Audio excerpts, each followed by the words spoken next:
Bonjour, bienvenue sur l'Argus.fr. Nous sommes aujourd'hui à Munich où la marque Cupra nous a mis à disposition un magnifique studio pour découvrir le nouveau show-car de la marque qui sera dévoilé évidemment au salon de Munich, mais on peut d'ores et déjà en faire le tour et découvrir les spécificités de ce magnifique SUV coupé.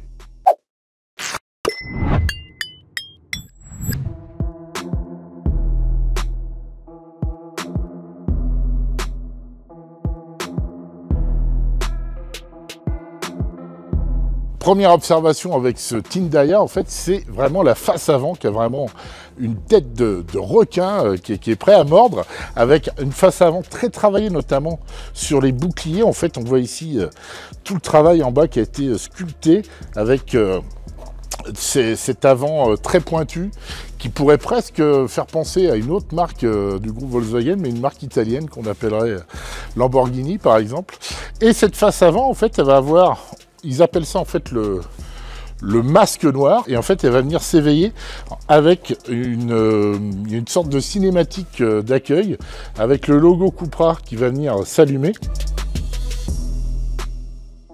Ce concept car, il est vraiment inspiré en fait de l'être humain en fait, qui va venir s'éveiller au fur et à mesure. Et on a effectivement donc les lumières qui viennent s'allumer. Et ici, c'est un peu la marque de fabrique de la voiture. Ces trois triangles typiques en fait des créations de Cupra, mais quand même dans un nouveau style très agressif. On découvre ici le profil de ce Tindaya, qui est quand même un gros bébé, puisqu'en fait il fait quand même 4,72 m de long. On est vraiment sur un profil de SUV coupé, avec cette ligne de pavillon qui est très fuyante, qui est très travaillée sur l'arrière. Et ce qu'on observe au premier abord, la première chose qui saute aux yeux, c'est en fait cet effet sculpté, cet effet vraiment bodybuildé. Alors là aussi, les designers se sont inspirés de l'être humain, en tout cas des plus sportifs d'entre nous, avec des épaules vraiment carrées. Et on observe que ça vient vraiment capter la lumière ici, en contraste en fait avec les passages de roue qui sont hyper travaillés et qui sont beaucoup plus sombres.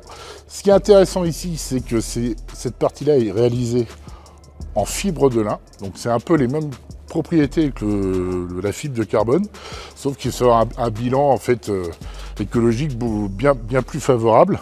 Petit point important, il y a quelque chose de français dans cette voiture, puisque le lin qui a servi à fabriquer cette fibre de lin vient du nord de la France.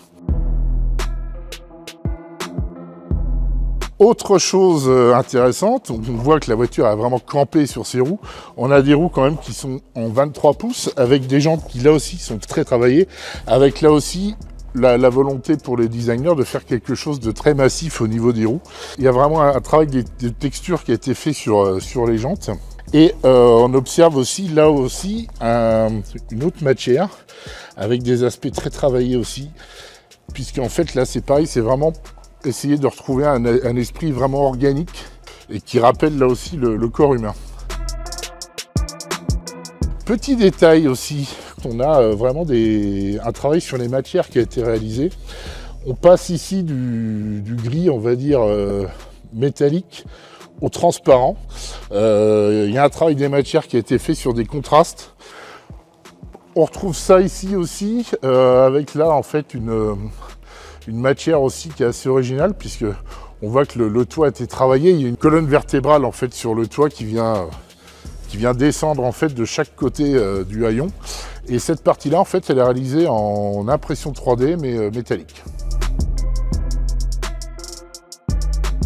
À l'arrière, on retrouve ce qui fait qu'une Cupra est une Cupra, c'est-à-dire ce logo, qui n'est pas très discret. On retrouve aussi là des petits détails sur les feux, comme à l'avant, comme souvent sur les Cupra, on retrouve les trois triangles, comme à l'avant sur les boucliers qui sont très travaillés, avec en tout cas différentes matières, différentes couleurs. Le but, c'est vraiment d'asseoir la voiture sur la route. On a quelque chose de très imposant, très large, assez agressif aussi, mais il y a aussi en fait une vraie volonté d'optimiser en fait l'aérodynamique, puisqu'en fait, on va avoir ici des canaux d'air qui vont venir écouler l'air de façon optimale derrière la voiture.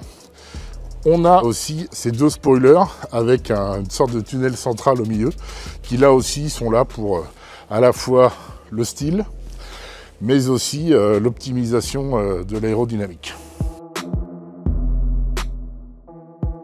Évidemment, c'est un chocard, donc qui dit chocard dit des choses qu'on ne verra pas forcément tout de suite sur une voiture de série. Mais en tout cas, ici, on a deux portes antagonistes qui s'ouvrent, qui sont robotisées, hein, donc elles s'ouvrent à distance.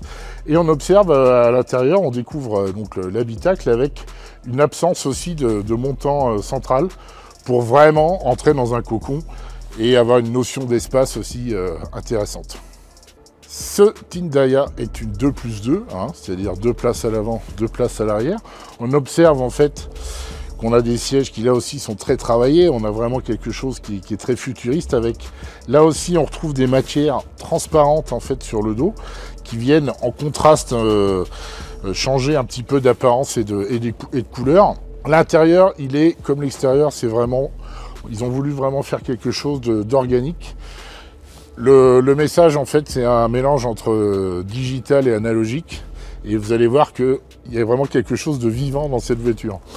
Si je pose ma main, en fait, sur le tunnel, je peux vraiment sentir comme le pouls, en fait, d'un humain. Donc, ils ont vraiment voulu donner quelque chose de vivant. Le cockpit, puisque là, on peut vraiment parler de cockpit, il reprend vraiment les codes en fait du gaming, hein, des jeux vidéo.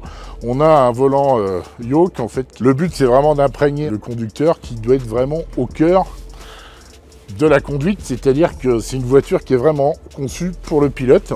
On va pouvoir changer selon l'humeur d'environnement. Donc là, on a un environnement avec des couleurs bleues, violettes, avec beaucoup d'informations en fait sur la conduite en ville.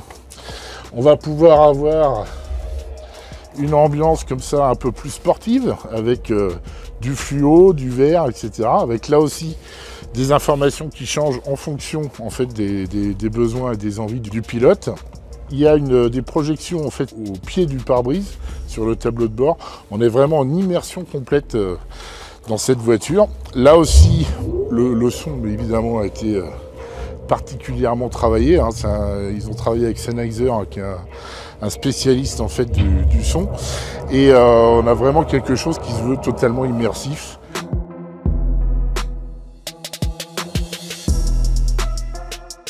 Sur les contours, on retrouve cette matière qui donne vraiment l'impression d'une peau. Et évidemment, comme dans toute Cupra qui se respecte, on retrouve les aspects cuivrés un petit peu partout, les finitions cuivrées qu'on retrouve dans tout l'habitacle et autour du véhicule.